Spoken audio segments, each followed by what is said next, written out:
Okay. Okay, ladies and gentlemen, we are joined by Matt Parrino, the Buffalo Bills beat reporter for Syracuse.com. Does the pregame show for WIVB Channel 4, the CBS affiliate, and the co-host of the award-winning Shout podcast. And Matt, thanks for joining us. Where are you calling in from? Thank you for having me. I am in my studio down in my basement. I'm not doing any laundry right now, so you won't hear any of the What are you talking about? Yeah. Stuff going off to the side. But yeah, this is the usual spot. Awesome. So Matt, nice. we love to talk to guys in the current media and on Bill's Twitter, etc., about their own football journeys. Mm-hmm. So we read in your bio that you worked for the UFC. Can you just kind of go back to like high school, college days? How'd you get into journalism? How'd you get to the UFC, and then back to the Buffalo Bills? Yeah. So I grew up a diehard Bills fan. Like my earliest memories, I can't remember that. I think it was Don Beebe falling on his head in a game against the Cleveland Browns. Yeah. Like that to me is like the first thing I remember back. I was standing around in my my grandparents' living room with my entire extended family on my dad's side, holding hands when Scott Norwood missed the field goal in Super Bowl 25. And so this goes way back. I mean, I grew up in this community. I grew up as a Bills fan. Me and my dad and my two uncles were at the greatest comeback game at the top of the bowl, watching people as they kind of were trying to get back over the gates because security wasn't letting them back in. Everybody that left at halftime, didn't matter. They were going to find a way back in. So I grew up in Buffalo. Actually dropped out of high school. So I went to 4 schools in, I would say, like 5 years. My dad got a job down in Texas. We were down there for 8 months.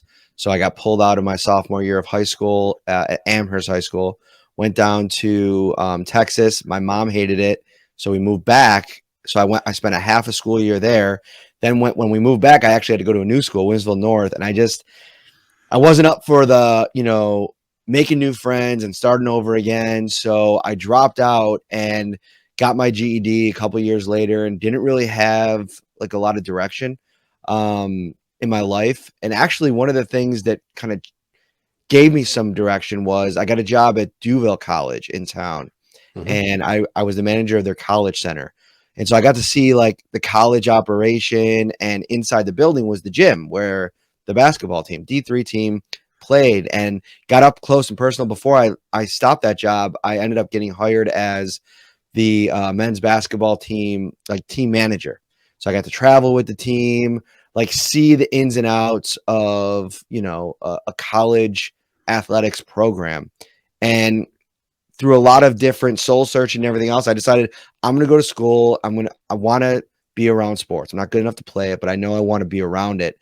And I decided I wanted to be a writer. And so right around that time, I had enrolled in Erie Community College in town, started taking some classes. And before long, with some of the professors that I had, I was like, man, I'm hooked on this. Like, I want to be a sports writer. Like, I think that that's my path into professional sports, college sports. I didn't know. My goal at the time was to get to the University of Buffalo. I thought it was a bigger, mid-major, obviously nationally, but in terms of what's going on in town, I thought it was as big as I can get at the college level and start to cut my teeth, if you will, covering sports. They have a D1 football team, D1 basketball team, and that's exactly what I did. I got some good grades. Even though I had my GED, I transferred to UB, I want to say in 2007, 2008, and just covered that team like I was the beat reporter, from the football team, the wrestling team, the basketball program. And through that, by the time I graduated, I was elected editor-in-chief to run the entire newspaper, which was obviously this whole new experience for me to run an organization and the interpersonal elements to, relationship building and organizational communication and all that kind of stuff. But I won a national award for a feature story that I wrote on Xavier Ford, who was a basketball player, probably at the time, the biggest recruit in the history of the University of Buffalo program. And that was like the confidence building type of deal, like a high school dropout to national award winning college journalist, I was just like, man, maybe the sky's the limit here. Maybe I can really do this thing. I'd made a couple connections while I was at UB, and after interning at the Buffalo News on their business desk, and that's kind of a fun side story. I was the holy grail when you're a college journalist in town, Canisius, UB, Niagara, wherever you were at. If you can get that Buffalo News sports internship, it's a catapult type of deal for a lot of folks. I didn't get it. A couple other people got it at the time, and Grove Potter, who was the business desk editor, called me and said, "Hey, I know you applied for this, but we saw some of your clips on, covering the student association at UB and some of the other feature stories that you wrote, this student association like scandal that had broken out. I kind of covered that at school." So they're like, "You want to crack at the business desk?" And I did it. And I spent a summer just completely out of my comfort zone, which I think helped me long term. But through that, I got my first job, sports editor at the Tonawanda News, which was brutal, guys. Like, we're talking about, I appreciate it in hindsight, but in the moment, I was making $9 an hour. I was working Friday and Saturday nights. I was going out and covering high school football games, which in its own way has this charm looking back that I really value that time that I had and that ability that I had to make a lot of mistakes in my first job. And not a lot of eyes were on me. I got to learn from a lot of people. Keith McShay, who at the time was covering high schools probably as well as anybody in the country. I got to be at games with him and pick his brain. He ended up being one of my professors at UB. He was an adjunct at the time. I could come back to that in a second. But I learned a lot. But through about 12 to 14 months, I'm like, I got to get out of this. Like, this is not the track I want. I started opening up. I remember applying for a job covering the Indiana Pacers, the Toronto Raptors. I think at one point the Raiders in California. And then one day this job posting came across my email for digital producer at UFC.com. And at first I saw digital producer and I'm like, that's not what I do. I want to be a sports writer. But after looking through the description, I started noticing they wanted somebody to basically create the vision for UFC.com, from its coverage, from the way that they feature fighters, from the way that they curate the site, from the stories that are written to potentially the videos that are done. And after I got done reading this description and what they were looking for, I'm like, I had fallen in love with the UFC. Like, when I met my wife, my brother-in-law in 2007 was a huge UFC guy. I watched the entire library, probably like 90 pay-per-view cards in like 3 months. I just exploded into the sport. And so when this job opportunity came up, I was like, yeah, like Vegas, UFC, sign me up. I had to convince my wife a little bit, but she loves Vegas, so it wasn't a super hard deal. So I went through this whole process, 3 interviews. On the 4th, they flew me out to Vegas, and I sat in a boardroom with 14 executives and had to sell them on my vision for UFC.com. And I impressed them enough that they gave me the job. Was Dana White in there? No, he was the only one that wasn't, but more on Dana in a second. Got the job, moved out. My wife was 6 months pregnant when we made the drive out. We had my son out there, had my daughter out there. Drive. What? Yeah, we drive. Okay. We drove our entire life out there in we had a Traverse, like an SUV, and then we had like one of those U-Haul connectors in the back, and we packed everything that we needed into the car and then just drove out there and kind of figured out the rest when we got out there. That was a crazy time thinking back. I just actually, in my time hop on Facebook, it shows you your memories and the picture of us with our 2 dogs and my pregnant wife getting all set up in the car. It was a wild trip. And we were going to spend a week getting out there. And then I was starting like 2 or 3 days later. So it was like this whirlwind of a deal. And I started there as a digital producer, like I mentioned. I had come up with ideas. I did a weekly feature with Dana White where I would go into his office. I would interview him on all the topics in the MMA, UFC world. And then I'd write a column about it. And that ended up being the most clicked on piece of content over the course of 3 years there while it existed in the history of the company. And so it was that was a cool thing. And then eventually I came up with this video. It was kind of like a podcast, but it was a very short podcast with Forrest Griffin called The Rankings Report. I think our number one episode of that show, where after every week's fight, we would come back and we would give a quick synopsis of the changing in the rankings and why everything that happened mattered and put some perspective on it. We did 1.6 million views on one of the post-Conor fights. And it was just like this crazy boom of a time when the UFC was huge. And then I was promoted to the director of digital media. So I basically oversaw the website redesign, like all digital content that went on the site kind of went through me. And it was a dream position. I was probably a year, maybe 2 away from being a vice president in the company. But my wife wanted to leave Vegas. We had 2 kids and we loved Vegas. And actually the suburban experience of Vegas is different than most people realize. But we didn't have any family out there. And when I would go on the road to cover these events, I'd be gone 5-6 days, twice a month. Right. And it was just too much for her with the 2 kids. So I was doing everything I could to get a job in Buffalo. So I applied for this crazy job within the Bills, like through PSE, that I had no business applying for. It was like a media job that I just, but it was more video based. And I think it was more of like executing the videos. And I went down the line with it. I knew some people in the business that kind of like hooked me up with a conversation or two, but it just didn't happen. My wife was getting really like, we would get to the point where she was thinking, I'm going to move back to Buffalo and you stay in Vegas and then we'll figure it out. And because she wanted to go back to school, she's in school administration. She wanted to get her master's. She went to Canisius back here, and then she wanted to get in the school system here. And so one day I'm like peeling through stuff for work, morning emails, and a friend of mine sends me this that knew I was looking for jobs back here, sent me this Syracuse.com job posting for a Bills beat reporter. And I'm like, oh my gosh, like I didn't really understand the Syracuse.com part of it because I didn't really know that they were invested in Bills coverage at all. I've later learned that they were going all in on it, and the last 5 years have been the result, predated with what Matthew Fairburn did on the beat, is of course. But I looked through it and I had a couple conversations with people, and they were like, you can make this into anything that you want. We want you to bring your digital media experience from the UFC and create your own vision for what a modern day NFL beat should be. And so we had the conversations. I jumped at it, moved back, and I've been doing it ever since. And I'd like to think that I do it a little bit differently than anybody else. And, Shout, the podcast, is a big piece of it.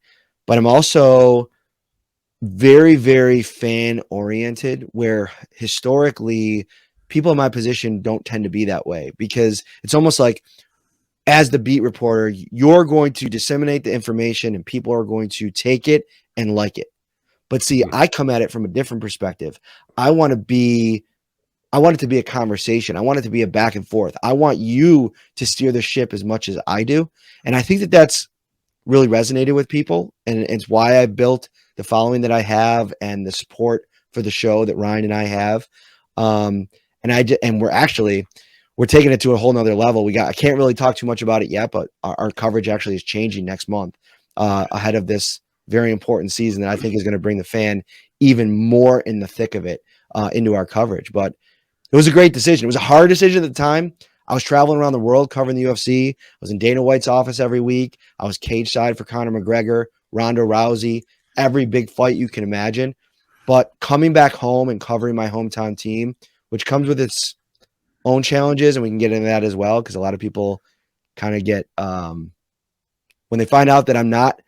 Well, we can talk more about that in a little. Let me ask you. Journey. Let me ask you a couple questions. So you're at the top of the profession, the UFC. Like you just said, world-class events, world-class travel, and you decided to come back to Syracuse.com. And nothing against Syracuse.com, but you didn't quite know what it was when I just told Don what you did. It was kind of a quizzical look from Don. I'd seen it, but we wanted to explore it further. We knew we were going to talk to you. If it wasn't covering the Buffalo Bills, do you think you would have taken that job? Like, what was the draw? Obviously I grew up here. Don worked there for 30 years. I worked there for 27, almost 5. What was the draw coming home. Maybe you could just explain to people the draw of coming. You gave up quite a profession to come, obviously family considerations, etc. What is it about the Bills? It's my entire family, friends. Like, it's all people talk about all the time. And I knew that coming to this market to cover this team, to bring my vision for what I can do, covering the team, they would embrace it like few other fan bases, because they're so starving for content. They're so starving for the conversation around the team. And to your question, no, I mean, there would have been nothing else that would have brought me back. And that was what was so challenging about it. Like, I'm not a hockey guy. Like, I'm more of an NBA guy, basketball guy, UFC guy now. And then, so hockey wasn't really, those are the two shows in town, right? Like the Sabres and the Bills. And so there wasn't really going to be anything hockey related that would have drawn me back here to take me away from what was a dream job and kind of like blossoming into this unbelievable like opportunity. And so covering the Bills was the big part of it. The other part of it was through my conversations with the folks at Syracuse.com. Like, people in Buffalo don't really know, the Syracuse Post-Standard is pound for pound one of the most prestigious newspapers in the country. They win awards, New York State awards every single year. The journalism that happens locally across their sports teams at Syracuse University, it's second to none, guys. Like, these are premier journalists. So I wasn't coming back for like a second tier outfit. Like, the more I learned about, I just didn't know how involved they were in the Bills coverage. And what I learned quickly was that they wanted to go all in on the coverage, because right now in 2023, when I came back, it was 2018, same concept. You can do media everywhere. If you have access, like, we're not writing for the local community anymore. We're writing for the world. Like, my stories, as much as they get clicked on in the 716 in Buffalo and Amherst and Orchard Park and Hamburg, they get clicked on in the UK, in Australia, in Brazil, like Mexico, the unbelievable reach for these stories. And I was bringing that digital kind of portfolio and game plan to them. And I think that was one of the things that attracted them to me about the job. So when they basically told me, like, you can create this any way you want and build it any way you want, I just thought that I have so much respect for everybody on this beat, like currently that was here in 2018, but it is a little bit of an old school beat. The NFL in general is old school with how they approach things from a media perspective. Like, I always have tipped my cap since I got back here, Cover One, Buffalo Fanatics, Buffalo Rumblings. That is the wave of the future. Like, in the way that you're able to inform fans while having that conversation in this multi-platformed way. This is something I was studying at the altar of Joe Rogan. And I know Joe Rogan is a very controversial, person at this point. But back in the day, I mean, he's still the premier voice on fighting in the world. And when he had his podcast, like, it started in the basement. It was just a couple guys doing a video cast and like talking about fights and breaking it down and going through the storylines. And then I really started watching Ariel Helwani, who's actually a huge Bills fan, Canadian, who now covers the UFC, obviously, in a huge way. I watched his show, the MMA Hour, back in the day, and the interviews and the analysis. And I was like, there is that opportunity on the Bills beat. And as good as a job as Cover One does and Buffalo Rumblings does, there's nobody really doing it that way in the locker room, right? So I thought, okay, I can be this unique, along with Ryan, this unique kind of voice that can kind of bring those two worlds together, if you will. So yeah, that was the way that they positioned the job, and like the opportunity to grow it and make it into what I wanted. That was the biggest selling point. Yeah, I'm just struck by how your journey, we pride ourselves in talking to folks. You mentioned along the way, a couple of things struck me. We talked to Mark Gahn at the Buffalo News. He said that he really got his start, he said it multiple times, following the high schools and doing the sports. And then you way back, we talked to Don Beebe. That happens to be one of my favorite interviews. But by the way, on the play where he landed on his head, I was in the stadium that day. He came back in the game, but he said had they played the next week, there's no way he could have. He's just going on adrenaline. He was hurt. Like, he couldn't have played for weeks had they moved on. But I just feel like when you were presented with the challenge and the opportunity at the same time to come back and make Syracuse.com what they thought, anything that you wanted it to be, that was quite a bit of respect, as you said. But I feel like the way that your journey was not scripted or cookie cutter, and all those things that you enjoyed and didn't enjoy, you just took all that and put it in the pot and said, let's go. And you've made it what it is. It's impressive. Well, thank you. Funny enough, Mark Gaughan was one of the key figures in my journey early on. When I was at UB, I was in my second semester. I sent him a cold email. He was covering the Bills for the Buffalo News, my dream job, what I wanted to do. And I said, hey, I'd love to just pick your brain. I'm in my sophomore year. I'm covering the 2 UB teams. If you ever have time for a quick 5-minute phone call, I'd just like to ask you a couple questions. Got back to me that day, set up a phone call for the following day. I'll never forget, I was actually on a cell phone, and I was at my we had 2 dogs, and I wanted, at that point when you're like kind of getting into your business, you want to be so professional. And I didn't think anywhere in my house I can get to a room where the dogs wouldn't be barking. So I drove around the block, and I went to an empty parking lot, and I was in my car. Guys, we were on the phone for 75 minutes. Wow. Nice. He had never met me before. It's great. And he told me everything that he knew and all the advice that he could give me. And he was so positive, and that's huge. And that's another thing too. Like, I try to do that now. I'm actually an adjunct professor at UB now, which is a crazy story, right? Like, high school dropout to beat reporter and adjunct. And I keep that conversation with Mark with me every moment. And I want to give that back to students because it was so powerful. And it like really was part of my trajectory. And funny enough, like, such a Buffalo story, his wife's sister was my son's kindergarten teacher back here in Buffalo at Smallwood, and my daughter, who's going to school next year, we're fingers crossed, is going to get Miss Pupo too. So of course, everybody, it's like 2 degrees of separation in Buffalo, not so the elephant in the room here is you've done a great job of recapping your career, and all. The elephant in the room is the guys, the old school guys who, there'd be pushback. Like you said, the NFL is old school. Don and I both experienced that quite a bit. Is Buffalo unique in having like a older, old school journalistic, mentality where you've gotten pushback from, the guys who've been here 25, 30 years on the beats? Is it more of an NFL problem? Like, what's your take on that? And before you answer that, going back to Mark Gaughan, we kind of addressed that with him too, coming from that traditional place.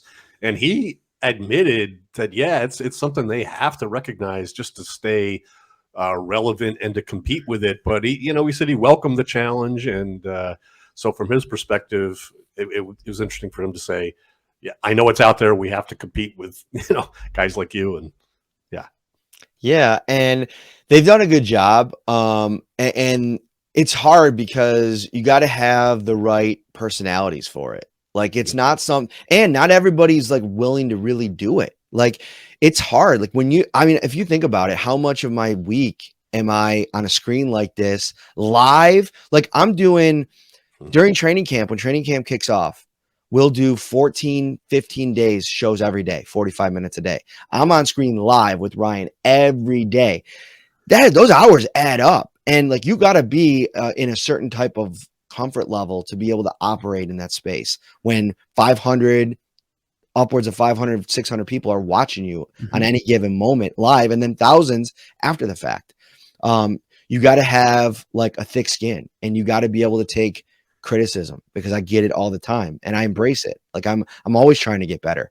In terms of like the old guard, like, I don't know how much they really understand it, to your point. And so like, it's not something that they really understand or even experience. So there's not like a lot of discussion about it or pushback about it. Vic Carucci, who was at the Buffalo News for a long time, has always been super supportive of me as well. Tim Graham of The Athletic, he's been on my show. Vic's been on my show. Everybody that I can pretty much name has been, it's a cool beat in that way. It's competitive. It's very respectful. And I grind, I work. And I think that's the thing about it. Like, If you're a grinder, if you're somebody that's actually in there working, I think it gets people to respect you. I just do the job in a different way. And I think that we're kind of springboarding into even the next iteration of what it's going to look like with just the instantaneous ability to reach thousands of people. We got to always be thinking about it. Yeah, it's tricky sometimes. Last week, we had sat down here and Sam Adams was going to come on the program. He called me. He's still going to come on. And Josh was like, what are we going to do? He had to postpone. And Josh was like, you know what? We're going to talk about every general manager from Bill Polian all the way to Brandon Bean that I work with. I'm like, whoa, I'm not ready for that. And he goes, don't worry, I'll lead the way. I'll ask all the right questions, which he's very good at. And of course, he asked me probing questions that got me thinking about stories I hadn't thought of in a long time. It's just like things in that library were getting dusted off. Oh yeah, there it is. I'll pull that out. And it ended up being a fun exercise for us. And it seemed pretty well received, but yeah, you just got to just remain fluid, and naturally with your prior experiences, you got a lot to draw from too. And being on top of what's happening currently. I think people would want to know what does a typical day look like for you? A training camp day, and then maybe like a game week Wednesday. Yeah.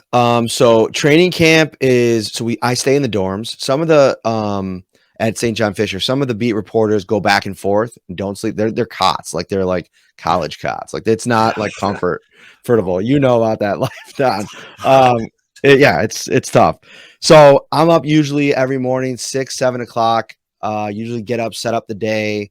What's our storylines? Touch base with my editor.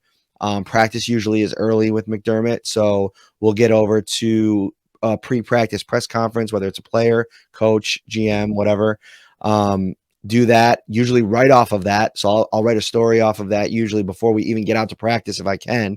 Then we get out to practice. And then it's about the visuals, right? Like they limit tickets to these things. So people want to get the feel of what's there, people out of town, so on and so forth. So I'm taking video of Josh Allen throwing to Stephon Diggs. Obviously that's going to be, everybody's going to want to check in on that. In a couple what are you talking about? Sure I haven't heard anything about that. Right? Right. So once practice is over, and it's going to change a little bit. Like I mentioned, our coverage, we're adding a new wrinkle this year, which is going to, really take the experience for fans to the next level from these practices. But typically I would do right when the practice is over, we do our interviews, right? The players coming off the field, whoever we got to interview. And then once that's done, I sit down and I write as fast as I can. I go through my notebook and I write down all my observations from what happened. And I get that column out. And then Ryan and I podcast off of that immediately. That's usually like 40 minutes. And then based on the interviews that I did, I usually write another story or two. So, some days 3, 4 stories, podcast. And then I'm working on other stuff too up there as well, like stuff for down the road. So it's usually like a 6:30 to 5 to 7 type of day every day for training camp. It's a grind. Yeah. Then how about game day for the pregame show at WIVB? Yes. So I got to make sure that I get and beat the traffic, get to the stadium early because, man, some of these days have been brutal the last couple of years. So I usually get to the stadium around 9. And I'm doing the same thing. I'm setting up the day. What are the things we're looking at for going into the game, so on and so forth. Touch base with my editor, head down to the field. The show is at 11. It goes 11 to 12. So I'll do the pregame show on the field. And then once the game starts, I used to write like a story at the end of the game that did really good numbers because people are, the game just ended. If you didn't watch the whole thing or if you want more analysis, you want it right away. For whatever reason, that hasn't been as, most people watch the game. So like they've seen the game. So I think now we go with more of a measured approach. So I'll watch the game. If any story breaks out in the game that really needs to be told in the moment, I'll write that. But really, I'm focused on, all right, what am I going to get out of the locker room when I go down there and get a chance to talk to everybody that just played? Are you in the press box during the game? Yes, I'm press box during the game. Yeah. We'll head down to the locker room. And, there's a lot of things happening down there. There's the opposing team's locker room, the Bills' locker room. You can get access to both of those. there's a podium for both teams as well. So McDermott and Allen, after every game, they're going to go to the podium. Now, I'm only one guy, so Ryan covers the team remotely from Olean. He'll come in and cover some games live. But if I'm there by myself, I have to make the decision. I know Sean McDermott and Josh Allen, the questions they're going to get generally, right? So I try to go into the locker room because I feel like I can get a different voice coming out of there than I'll get at the podium, which I can really go back and track via the Twitter video that's streamed anyway. So that's where I usually spend most of my time. And then it's just a balancing act. It's like, okay, do I have anything that needs to get written right away and get out a story? Usually there is. I'll write that. We'll do our post-game podcast. I'll be in the press box. Ryan will be back at his home studio. And then I'll write whatever else needs to happen after that. And I usually get out of the stadium for a 1:00 game at about 9:00. Yeah, no, that's grind. That's like working Yeah, in the marketing department. Or how about being a fan? Talk me through what it's like for you after a win, after a loss. Obviously, press guys, especially the old school guys, are real proud of the fact that they're not fans. They remind you all the time. They don't care who wins and loses. They have no feelings, no emotions about any of the players, any of the coaches. They're just calling it right down the middle. As a guy who's from here, makes it very well known your love of the team. How does it affect your coverage, maybe day to day? And then, after the Cincinnati game last year, obviously it's a little bit different than after the Miami playoff game. Like what's that feel like for you covering the team after a win or a loss? Yeah, and this is what I was kind of alluding to earlier. Like, people get really frustrated when they learn that I don't experience the team as a fan anymore. Listen, I could sit here and say that you leave it at the door when you take the job, but there were elements in my first season where, oh man, this is freaking cool. Like, I'm interviewing Josh Allen, number 7 overall draft pick. Like, 10-year-old me would be literally freaking out and punching me in the arm right now. So excited. But over time, the relationships that you have with the players, the coaches, the interactions, the way they see you as somebody that's coming in to their house in a lot of ways and asking them all these questions all the time, it changes the dynamic. And like, I never watch a Bills game anymore to just watch it and just to react to it and to like share it with, like, one of the coolest things that made it about being so cool as a fan was like, I shared it with my father and my grandfather and my brother and my sister, my cousins. Like, we would watch it together, and that experience doesn't happen anymore. I'm like literally in an absolute dead silent press box, and the only thing that you hear is a bunch of fingers clacking away on a keyboard. And that's what I'm doing too. Like, as each play happens, instead of thinking about, oh, how cool that was or this and that, it's like, all right, how does this fall into what I'm going to write about after the game? And I will say this one thing. When the season started in 2018, I was so overwhelmed with the job and figuring out how to be an NFL beat reporter. There was no time for any of those last little flutters that happened. I was in work mode all the time. It's evolved into a job, and I'm always looking for ways to cover the team and how I'm going to cover it. I'll admit one moment where there was a bit of a fan that came out in a moment, and it was the Kansas City game, the back and forth, the comeback, the overtime game. And as that game's happening and unfolding in the fourth quarter, it was kind of like a blah game for like 3 quarters, right? Like, there was nothing like to really, like, I was waiting for something. I'm like, can you just give me something here? Like, anything. I don't care either way. You got it. So in the fourth quarter, when it started to happen, the back and forth, it was like every time they had the ball, they were just going down the field and they were scoring. And I remember on the one touchdown drive, I was thinking to myself, like, man, I put myself back in my dad's living room with him watching this game and knowing the elation that he was probably going through. And then the heartbreak for the 13 seconds. And then obviously the overtime, but it was fleeting because I had to get my shit together. Excuse my French. Turn it around because I had to go and write about what was the craziest playoff situation maybe of this century. Right. Yeah. And I had to conceptualize that and take my plan of attack into the locker room. And so it was fleeting. And for a moment, that last touchdown when they were right before 13 seconds hit the clock, I was beaming. I was like, man, I really hope they win this game. for Was that everybody. a fourth down play? Yeah, to Gabe Davis. I remember I was watching with my daughters. We were at someone's house. And, You were hate watching it, right? No. I was on board at that point. Yeah, Okay. I mean, I was well into the process. I was good with things. But I remember there was a timeout before the fourth, or a pause, or whatever happened before that fourth down play. And I remember telling my daughters, if they convert this, if the Bills convert this, it's a play you will remember for the rest of their life. And they did. Like, oh my gosh, there it is. Sure. Little did we know what was lurking behind it. Right. Let me ask you this, Matt. Do you miss being a fan? I grew up here. My 4 high school years were the 4 Super Bowl years. I got an internship, with the Bills. I ended up getting promoted to the coaching side of things. And you're right, it loses the magic. The guys become human, not superheroes. Do you miss it? Like, do you ever wish you could watch a game and just experience that raw emotion and passion like, regular folks do? Sometimes, and I'll say this, I don't experience pro sports as a fan at all. Like, I don't have any rooting interest in anything. I used to like the NBA, no matter what, like I would find a way to like invest in a storyline or a player that I like. I was a huge Tracy McGrady fan growing up. So like the Magic, the Rockets, whoever, like that, I was all in for those teams. Now it's like, I can't even find it. You know what I find it in? My son's Little League baseball team. He's only 8. Right. But I'm telling you, like, we're getting to a point where it's like getting competitive. Like, we played a playoff game last night that we lost 5-4 2 nights ago. And it was devastating. Like, he pitched the last 2 innings, went scoreless, got the bases loaded in the last inning, and walked the last guy to go in with two outs. And it was his first real like defeat where he was like, and so I was like, I was up and down, like I cried thinking about it. But like, that's the only place I experience anymore. And to your question, it's like, do I miss it? Sometimes, maybe.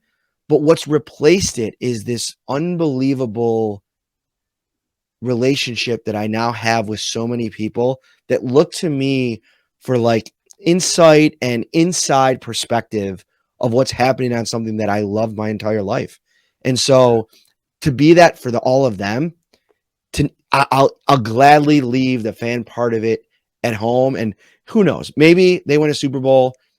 I'll go to the parade with my dad. Maybe I'll ask for a night off, like experience it for one day outside of it all for what it means for the city. And I still admit that, like, I'm the biggest Bills Mafia fan out there. Like, I love the fans. I love this town.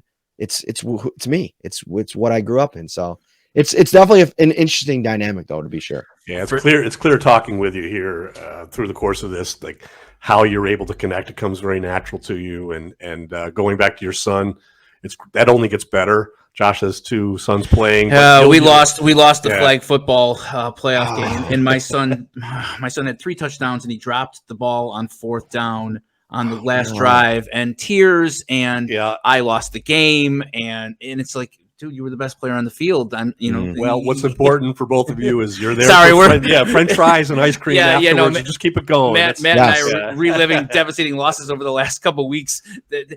Don and I have kind of gone through the similar journey where you're a fan, you love the team. We both got let go, and different circumstances, but it's tough. It's tough still living here and, not wanting the team to succeed for a little while, a little longer in my case than Don's, to his credit. But being able to observe the team and to observe the town go through this journey is something kind of incredible and unique to guys like you who are, clearly all in and have all this information. What responsibility do you feel towards like a regular fan? My 82-year-old mother-in-law who will watch, the Buffalo kickoff live. Like, what do you feel that your responsibility is to them when it comes to like information and, to report it, I guess, accurately, but also with some type of like passion or flair? I invest all of my time in this. Like, it's what I do 360. People always ask me, like, what else do you write about? It's like nothing. Like the Bills. Like, this is all I do all year long. You'll find me as engaged with the fan base in March, in April, and May, in July. Like, we're still going to have plenty of podcasts for you next month in that dead period, because that's just what I know they want. And so, yeah, I definitely feel a responsibility for the job that I have. I mean, if we wanted to like figure it out, there's probably like 10 people that have the job that I have covering the Bills, right? There's other folks that are in and out that like covered as part of a larger group. I'm in there every single day. The Bills, my job every day is when the Bills have media availability, I am in that building. Mm-hmm. And so I take that seriously. And I try to be as transparent as I can. I try to make sure that people feel that in my coverage. And I think for the most part, we do these, we just signed a 1-year contract with Wingnuts, a local wing place in town. We do live events there every month.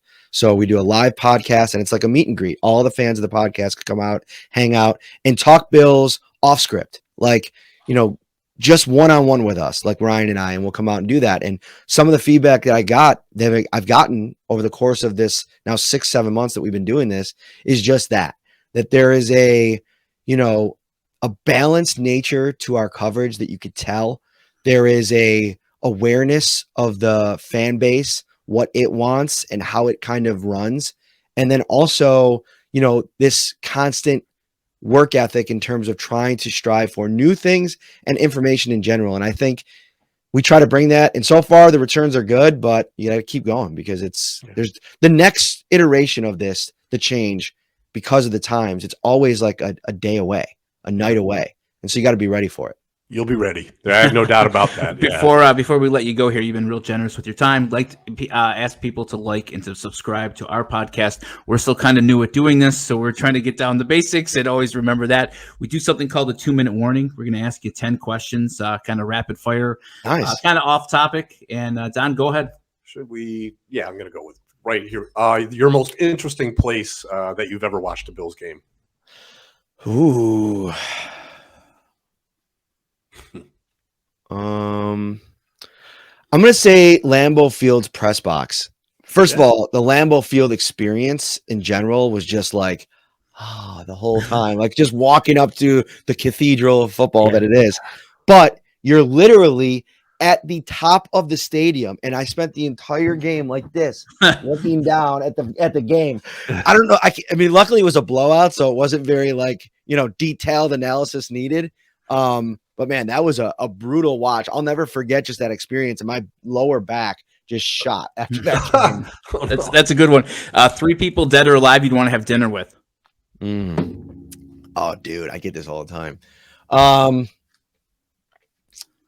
Michael Jordan, Babe Ruth, and they're paying. They're paying. Yeah, they're paying. John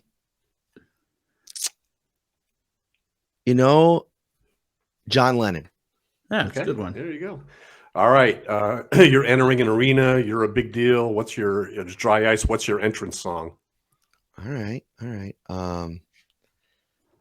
got to go back to my UFC days. I'll go Let the Bodies Hit the Floor. There you go. That's a good one. Bring the hype up a little bit. That's a good. Is a hot dog a sandwich? Didn't see that on the board. I got to remember what I've answered this before. I want to be consistent. Listen. Yes. I think it is a sandwich. I think it is a sandwich. It's in a bun. Sure. All right. Yeah. Best concert you've ever seen. Guns N' Roses, without a doubt, and even like older Axl, and it was actually before the reunion with Slash, and it was just he blew me away. So this one might cause you some consternation. What's your favorite Buffalo restaurant? And what do you get there? Ooh.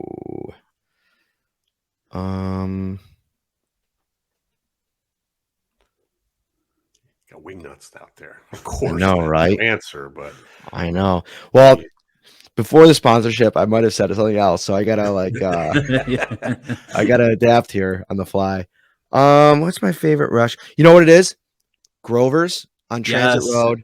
Get me that big 1-pound cheeseburger every time. Knocks my socks off. It's not fancy. Nope. You better bring your cash. They take cash only. But man, they changed. They did now. Yes, they changed. Yep, they're still not open on Sundays, but they do now take credit. That just changed the game for me. A lot of times I won't go because I'm like, do I have time to go to the bank too? Yeah, no, they take credit now. All right, your favorite cartoon growing up as a kid? Tom and Jerry. Yeah. Give me a good locker room story. Something you've seen that's funny in the last 5 years. You don't have to name names. Just something silly. Just something silly. My first inclination was to say one that neither of them are here anymore. It was like a pretty good like locker room fight a couple years ago. It was based off of like, I think they were just joking around. Something competitive happened after practice. I'm sure, Don, you've seen this or heard about it a million times, but they were chirping back and forth, and it was all smiles for like the whole time. Like you thought it was everybody was ribbing. All of a sudden, one of the dudes said something the other dude didn't like, and he just put one shot up into his neck. The other dude came over with a fist, and they're going scrapping back and forth, and like that never actually came out, like that happened in the locker room, just because like. I talked it over with some of the people on the beat at the time, and it's like, we're in there to do a job, to interview the players, right? Like, I don't know if we're in there to report on the extracurricular stuff that happens, right? Like, I just think that that's it's a sacred place a little bit. We're allowed into their house in a lot of ways, like Don, in a locker room. And so no one ever did report it. We kind of all agreed on it. Like, and it was, looking back, it's not even a thing. Like, it was just probably how many millions of times does that probably even happen? Yeah. And you don't even know about it. I appreciate you saying that. When I was there and in the locker room, I was there when Doug Flutie came down with the Sports Illustrated article and put it in Rob Johnson's face and asked him if these things were true. And it was all smiles. And it was like caustic and sarcastic until they started, basically slapping each other.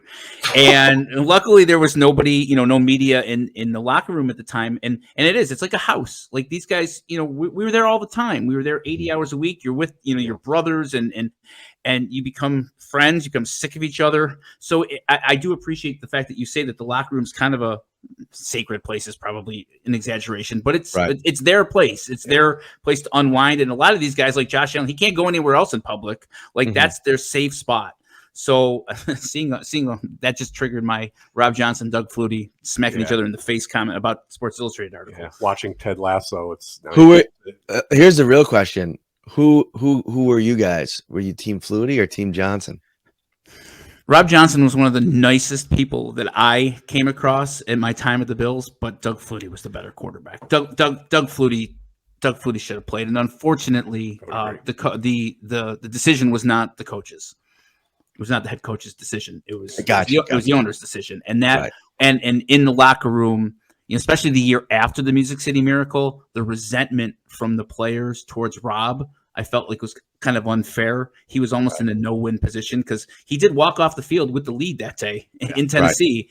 But the guys wanted Doug, and Doug was the leader, and Doug was the guy that made things happen. And I just feel like every time we were on the field, we had a better chance to win with Doug. Yeah. In hindsight, I wish Flutie would have played. I was a unapologetic card-carrying member of the Rob Johnson fan club because, like, they invested in him, right? Like they gave up stuff to get him to town, and 5 year, $25 million deal. 5 year, $25 million. It was gonna be the Wade Phillips, Rob Johnson era, and Doug came in and kind of crashed the party. And Rob had all of the tools. He had all the intangible, everything you needed except for the intangibles, and that's what Doug had. And Rob, like I said, Rob was the nicest guy in the world, but just. Man, First round pick. Yikes! Thanks for bringing me. My bad. No, all good, man. Yeah. All right. It's a wrap here. Almost the most annoying fan base of another NFL team. Patriots. You want to talk about my fanhood? That part of it will never go away. Okay. Not only I had one blow up recently, or like a year and a half ago. Something I tweeted about. I think I just tweeted about like why is Boston anointing Kendrick Bourne like the next coming of Tyreek Hill? Does everybody know who this guy actually is? Like he is a fun little player. Like don't get me wrong, using the right offense, I think he could be good. But they're talking about him like he was on track to be like an all-pro. Not to mention the fact that Mac Jones was quarterback. I had some kind of like scathing take like that. It might be the most engaged. I had to like block people. I had to like delete the tweet. I had to like delete mentions. It was so the vitriol that they slung my way over like the most, I don't know, like it wasn't that big of a deal. I thought it was pretty obvious. Like if somebody had said that about a Bills player back in the day and it was true, I probably would have just been like, yeah, that asshole's right. But like, whatever. Yeah. But it was like proven, my right? family, my wife, like all this Wow. other stuff. Oh. It was wild. So yeah, Boston can go forever and ever, right? That's forever and ever. Can you drive a stick shift? I can. My car right now is one removed from a stick shift. And the only reason I didn't get a stick for this car is they didn't have this model with a stick shift. Like they don't make like most cars with a stick shift model anymore or something. I can't ever get them when I lease cars. It's the easiest for me and it's no nonsense, but yeah, I can drive a manual. All right, here we go. Your finally your top 3 favorite sports movies of all time. Oh man. Rookie of the Year. I'm going to put that in there. I literally lived on that for 10 years and my son loves it. Sandlot. Yeah. And There's your Babe Ruth you mentioned there. Yeah. I know. Space Jam. There you go. All right, here's the last one. This is the one that gives the players some consternation. We're at about a 50-50 success rate here. Can you sing us 5 seconds of the UB fight song? Oh, wow. No, I don't know if that's it. Okay. That actually might not be it. That might be a tune from NCAA football 2003. That's fantastic. Yes, the soundtrack. That's awesome. It's amazing how many of the guys that we asked that question to, they don't know their own fight song. I know ours. I don't think I truly, do. I would know if I heard it. Know if I heard it. Fair enough. That's great. Matt, thanks so much for your time. Can you just tell everybody where they can find you? Yeah, just look up Shout, a Buffalo Bills football podcast on every platform, audio and video, Syracuse.com, New York Upstate. I'm at Matt Parrino. Awesome stuff. Thanks a lot, Matt. That's great.